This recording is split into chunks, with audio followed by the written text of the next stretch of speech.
Optional math virtual क्लासमा आजको हाम्रो टपिक छ स्ट्याटिस्टिक्स र त्यो स्ट्याटिस्टिक्समा हामीले आज mainly major of central tendency र मेजर अफ डिस्पर्सनको बारेमा फोकस गर्छौं। What is the meaning of major of central tendency? Major of central tendency भनेको के हो? सपोज तपाईले एक्जाममा 8 वटा सब्जेक्टमा डिफरेन्ट मार्क्स ल्याउनुभयो र कसैले तपाईलाई सोध्यो कति मार्क्स आयो अथवा कति पर्सेन्ट आयो, तपाईले के भन्नुहुन्छ त भन्दाखेरि 75% भन्नुला अथवा 85% भन्नुला अथवा केही भन्नुहुन्छ नि। त्यो मार्क्स भनेको के हो त भन्दाखेरि एभरेज मार्क्स हो। के तपाईको सबै सब्जेक्टमा 75 आएको हुन्छ? आएको हुँदैन हो। तपाईले जुन 75% आयो 85% आयो भनेर भन्नुहुन्छ, त्यसलाई चाहिँ के भन्छ त भन्दाखेरि मेजर अफ सेन्ट्रल टेन्डेन्सी। भनेपछि how to define the term measure of central tendency? Any statistical data is concentrated somewhere in the central part of the distribution. The measure of this central value of distribution is known as measure of central tendency. What are the mathematical tools for the measure of central tendency? 1. Mean, that is x bar, median, MD, and mode, MO, are the measure of central tendency. Then let's discuss about the working formula for mean. X bar is equals to summation x divided by n for individual data. X bar is equals to summation of f of x divided by n for discrete data, and x bar is equals to summation f of m divided by n for continuous data. What is the difference between small n and capital N? Small n भनेको generally individual डेटामा जुन count गरेर नम्बरहरु लेखिन्छ, जस्तो 1 2 3 4 5 6 भनेर यसरी given डेटाहरुलाई count गरेर लेखिन्छ, त्यसलाई चाहिँ के भन्छ? स्मल n भन्छ। र डिस्क्रिट र कन्टिन्युअस डेटाको टर्ममा चाहिँ क्यापिटल M भनेको चाहिँ सम अफ द फ्रिक्वेन्सी हो। त्यहाँ रिपिटेसन दिया हुन्छ, नम्बर अफ फ्रिक्वेन्सी दिया हुन्छ। त्यो नम्बर अफ फ्रिक्वेन्सीलाई सम गर्दाखेरि के दिन्छ? Total number of items or data दिन्छ। त्यसलाई चाहिँ के भन्छ? क्यापिटल N भन्छ। अनि यो कन्टिन्युअस डेटामा चाहिँ स्मल m भनेको के हो त भन्दाखेरि मिड भ्यालु। जस्तो मिड भ्यालु भनेको जस्तो 10 to 20 दियो भनेपछि 10 र 20 को बीचमा कति पर्छ? 15 पर्छ। दैट इज द के मिड भ्यालु। म्याथमेटिक्समा मिन भन्नाले average value of the statistical distribution भनेर बुझ्नुपर्छ। अब मेडियन तिर लागौं। कुनै पनि स्ट्याटिस्टिकल डिस्ट्रिब्युसनलाई एसेन्डिङ अर डिसेन्डिङ अर्डरमा राख्दा 50% अफ द डिस्ट्रिब्युसनमा जुन आइटम हुन्छ त्यो आइटमले चाहिँ के रिप्रेजेन्ट गर्छ भन्दाखेरि मेडियन अफ द डिस्ट्रिब्युसन भनेर रिप्रेजेन्ट गर्छ। मेडियन को मिनिङ चाहिँ यसरी बुझ्नुपर्छ। अब what are the working formula for the median? For individual data median is equals to small n plus 1 divide by 2 th item. For discrete data median is equals to capital N plus 1 divided by 2 th item, and for continuous data median is equals to L plus n by 2 minus CF divided by F cross H, where symbol have their usual meaning. L represents lower value of the median class, CF represents cumulative frequency preceding the median class. Preceding the median class भनेको जुन class median हो त्यो भन्दा एक step माथिको फ्रिक्वेन्सीलाई, एक step अगाडिको फ्रिक्वेन्सीलाई के भन्छ त भन्दाखेरि CF भनेर भन्छ। F भनेको चाहिँ frequency of the median class र H भनेको class height. That means all are associated with median class, but only CF is the preceding value of the median class. Let us take an example. CI भनेको class interval 10 to 20, 20 to 30, 30 to 40, 40 to 50, 50 to 60, 60 to 70 छ र त्यसको corresponding frequency 8, 12, 17, 13, 6, 4 छ। अब CF calculate गर्दा lower फ्रिक्वेन्सीलाई add गर्दै गर्दै जाने। जस्तो फर्स्टमा 10 to 20 कति भयो? 8 भयो। त्यसपछि 12 एड गर्दा कति भयो? 20 भयो। अब 20 मा फेरि 17 एड गर्दा 37, 37 मा 13 एड गर्दा 50, 50 मा 6 एड गर्दा 56, 56 मा 4 एड गर्दा 60। अब फर मेडियन, मेडियन को लागि फर्स्टमा we have to calculate n by 2। n by 2 ले के रिप्रेजेन्ट गर्छ त? n by 2 is equals to 60 divide by 2 is equals to 30। अब 30 कहाँ पर्छ त्यो CF मा खोज्ने। 30 20 भित्र त पर्दैन, पक्कै पनि 30 कहाँ पर्छ? 37 भित्र पर्छ। अस्ति 37 ले रिप्रेजेन्ट गर्ने क्लास कुन हो? 30 to 40 हो 37 ले रिप्रेजेन्ट गर्ने क्लास कुन हो 30 to 40 भनेपछि यो क्लासमा लोअर भ्यालु चाहिँ कुन भयो 30 भयो भनेपछि l इज इक्वल्स टु 30 अब त्यसको CF हेर्ने CF भनेको मैले अघि नै भनिसके प्रिसिडिङ द मेडियन क्लास यो मेडियन क्लास छ यो भन्दा एक स्टेप अगाडिको CF कति भयो 20 भयो या फ्रिक्वेन्सी करेस्पोन्डिङ फ्रिक्वेन्सी कति छ 17 छ र क्लास हाइट 30 to 40 मा क्लास हाइट कति छ 10 छ क्लास हाइट कति भयो 10 भयो now what will be the median value median is equals to L plus n by 2 minus CF divided by F cross H where L equal to 30 n by 2 is equals to 30 CF is 20 F is 17 and value of H is 10 by putting the respective value we will get 30 plus 30 minus 20 10 into 10 divided by 17 is equals to 30 plus 5.88 is equals to 35.88 is the median value. Let's discuss about the mode. Generally, mode represents highest repeated value of the statistical data. That means जुन item maximum times repeat भएको छ त्यसलाई चाहिँ के consider गरिन्छ model value consider गरिन्छ अब हामीले इन्डिभिजुअल र डिस्क्रिट डेटाको केसमा मोडल भ्यालु भनेको जुन आइटम हाईएस्ट रिपिटेड भएको छ त्यही भ्यालुलाई पिकअप गरेर यो मोडल भ्यालु हो भनेर लेख्छ But for the continuous data, the working formula is quite different.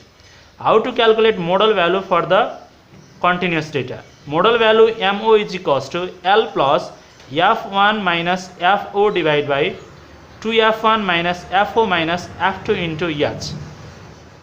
अब यसमा पनि करेस्पोन्डिङ सिम्बल त थाहा पाउनु पर्यो अब F1 भनेको म्याक्सिमम फ्रिक्वेन्सी हो F1 भनेको म्याक्सिमम फ्रिक्वेन्सी हो र त्यो फ्रिक्वेन्सीले रिप्रेजेन्ट गर्ने क्लास चाहिँ के हो मोडल क्लास हो है त F1 भनेको म्याक्सिमम फ्रिक्वेन्सी र त्यो फ्रिक्वेन्सीले रिप्रेजेन्ट गर्ने क्लास चाहिँ कुन भयो मोडल क्लास भयो त्यो भन्दा एक स्टेप अगाडिको फ्रिक्वेन्सीलाई चाहिँ F0 र त्यो भन्दा एक स्टेप पछाडिको फ्रिक्वेन्सीलाई F2 भनेर लेखिन्छ अब L भनेको चाहिँ lower value of the modal class जुन मोडल क्लास हो त्यसको लोअर भ्यालुलाई चाहिँ के भन्छ L भनेर भन्छ र H भनेको चाहिँ के भयो height of the modal class H भनेको height of the modal class let's discuss an example CI class interval 10 to 20 20 to 30 30 to 40 40 to 50 50 to 60 60 to 70 70 to 80 80 to 90 छ अब फ्रिक्वेन्सी या कति छ फ्रिक्वेन्सी 5 9 12 16 21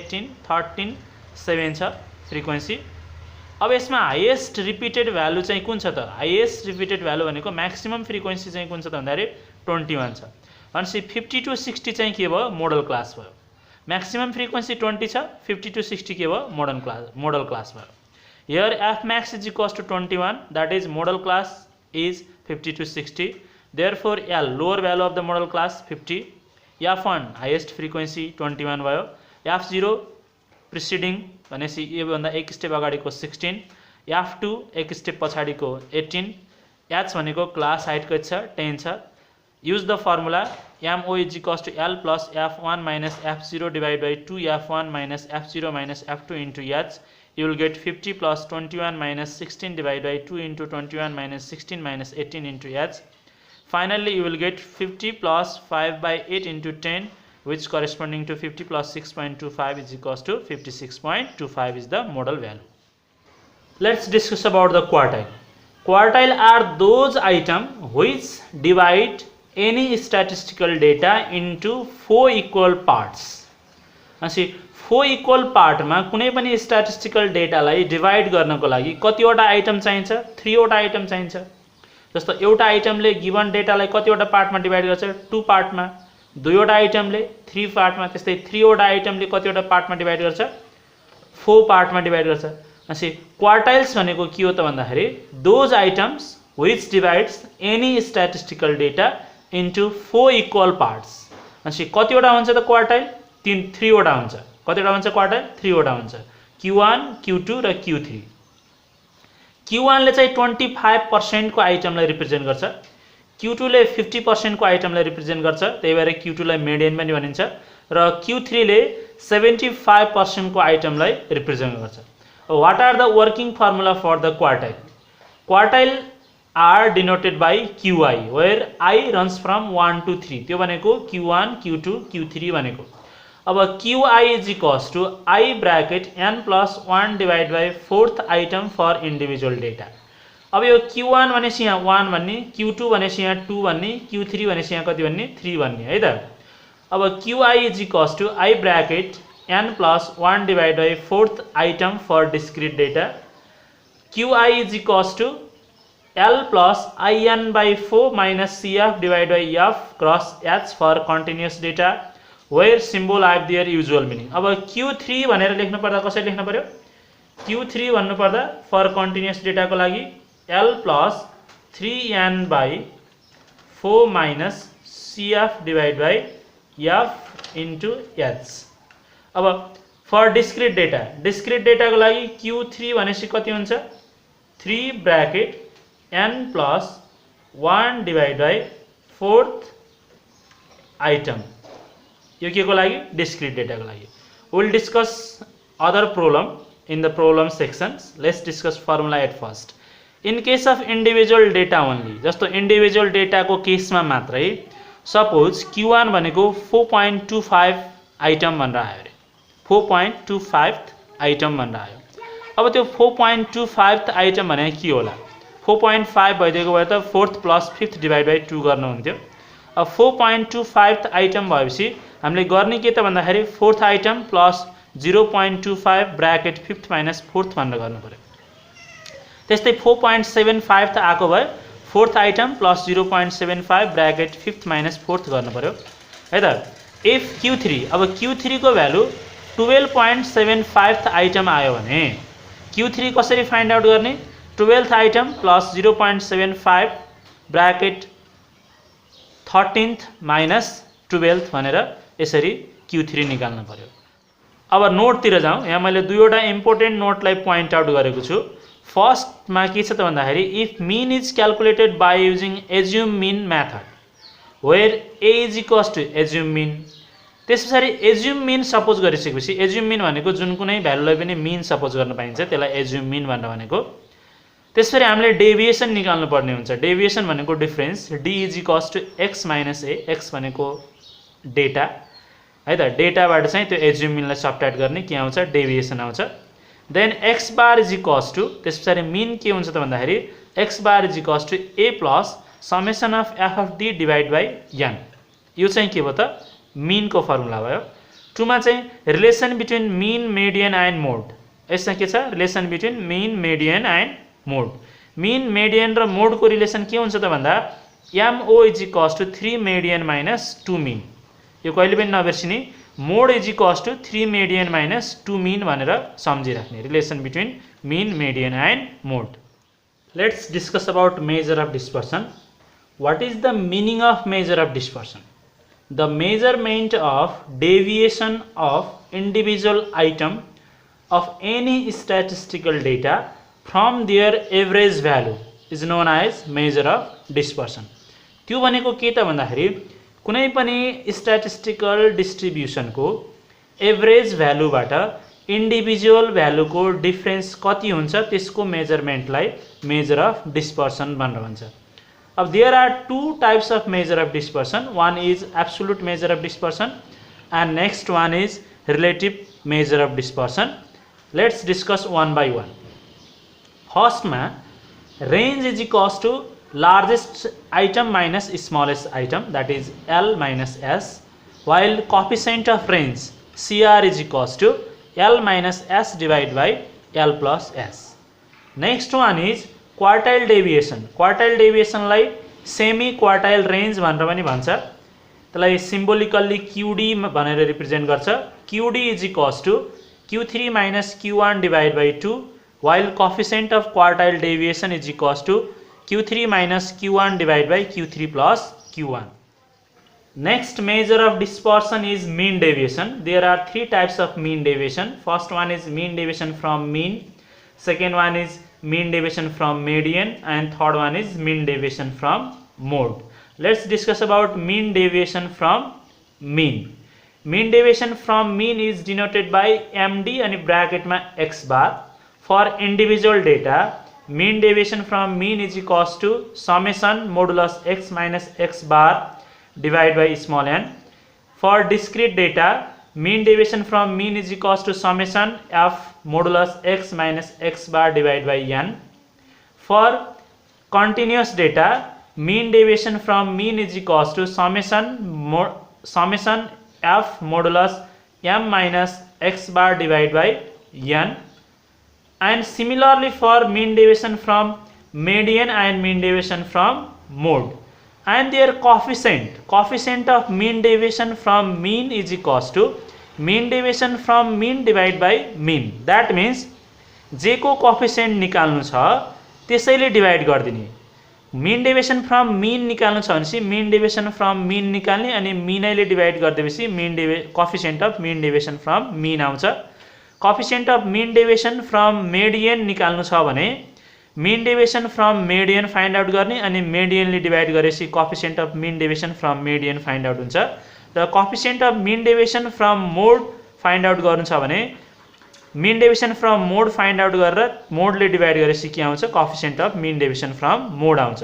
जनरली हामीलाई important examination point of view ले important भनेको mean deviation from mean र mean deviation from median हो. mean deviation from mode चाहिँ त्यति एक्जामिनेसन पोइन्ट अफ भ्यू ले इम्पोर्टेन्ट छैन, त्यही पनि फर्मुला पढिराख्दा राम्रै हुन्छ. नेक्स्ट मेजर अफ डिस्पर्सन भनेको standard deviation. Standard deviation is denoted by sigma. यो सिम्बलको नाम सिग्मा भनेर बुझिराख्नुस्. For individual data standard deviation is equals to under root summation X square divide by N minus summation X divide by N को whole square. अब summation X divide by N भनेको X बार हो, यसलाई यसरी पनि लेख्न सकिन्छ under root summation X square divide by N minus X bar को होल स्क्वायर.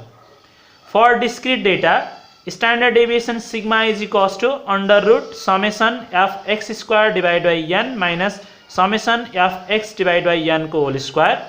त्यो भनेको under root summation F X square divide by N minus अब यो टर्मलाई एक्स बार भनेर लेख्न सकिन्छ, एक्स बार को स्क्वायर भयो. And for continuous data, standard deviation sigma is equals to under root summation f m square divided by n minus summation f m divided by n को whole square. त्यो भनेको यो टर्मलाई x बार लेख्न सकिन्छ.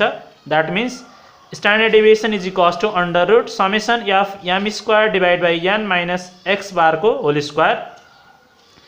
And coefficient of standard deviation भनेको sigma divide by mean. coefficient of standard deviation भनेको sigma divide by mean. Next measure of dispersion is variance. variance भनेको standard deviation को square हो. square of standard deviation is known as variance. variance लाई vx ले डिनोसन गरिन्छ. vx is equals to sigma square and coefficient of variance त्यसलाई coefficient of variation पनि भनिन्छ. cv is equals to sigma divided by x bar into 100%. Let's discuss about some important note. Note 1 मा के छ त भन्दाखेरि for assume mean method, that means assume mean is denoted by a is equals to assume mean, then deviation d is equals to x minus a, then standard deviation sigma is equals to under root summation f d square divided by n minus summation f d divided by n को whole square. And let's discuss about the combined mean. Combined mean भनेको there are two group have separate number of observation and separate value of mean. Then by combining these two groups, what will be their average mean? That is combined mean is equals to n1 x1 bar plus n2 x2 bar divided by n1 plus n2. Let's discuss about the definition of measure of dispersion. The measurement of deviation of individual item of any statistical data from their central or average value is known as measure of dispersion. The tools for measure of dispersion are: first one is range, second one is quartile deviation, third one is mean deviation, fourth one is standard deviation and their coefficient. There are two important notes. In note 1, less value of measure of dispersion indicates that data is more reliable, more uniform, more homogeneous and more consistent, while More value of measure of dispersion indicates that data is less reliable, less uniform, less homogeneous and less consistent. त्यो भनेको major of dispersion को value जति थोरै आयो त्यति data राम्रो मानिन्छ. Let's discuss a question. In question number 1, the average marks secured by two students A and B with their dispersed value are given below. For A, mean is equals to 80, standard deviation is equals to 5. For B, mean is equals to 85, standard deviation is equals to 7. What is asked here? Whose marks is more consistent? कसको marks चाहिँ धेरै consistent छ भनेर भनेको छ, कसको marks राम्रो छ भनेर भनेको छ. अब here for A, for B, x1 bar is equals to 80, sigma 1 is equals to 5, x2 bar is equals to 85, sigma 2 is equals to 7. Then coefficient of variation for A is equals to sigma 1 divided by x1 bar into 100%. This gives 6.25%, while coefficient of variation for B is equals to sigma 2 divided by x2 bar into 100%, that is 8.25%. Since CVA is less than CVV, अब coefficient of variation कसको थोरै आयो? A को थोरै आयो भनेपछि so marks secured by A is more consistent. जसको coefficient of variation थोरै आयो त्यो चाहिँ के भयो? consistent भयो. भनेपछि मेजर अफ डिस्पर्सन जति थोरै आयो त्यति चाहिँ डेटा के मानिन्छ? मोर कन्सिस्टेन्ट, मोर रिलायबल मानिन्छ है त. मेजर अफ डिस्पर्सन धेरै आउनु भनेको राम्रो सिम्पटम्स होइन. In this section we have discuss working formula related with measure of dispersion and measure of central tendency. We will discuss their application in the next section. तपाईलाई आज class कस्तो लाग्यो? यो क्लासको बारेमा कुनै प्रतिक्रिया छ भने कमेन्ट सेक्सनमा लेख्नु होला. यदि तपाईलाई आज क्लास मन पर्यो भने लाइक, शेयर र सब्स्क्राइब गर्नुहोस्. हस्त, धन्यवाद.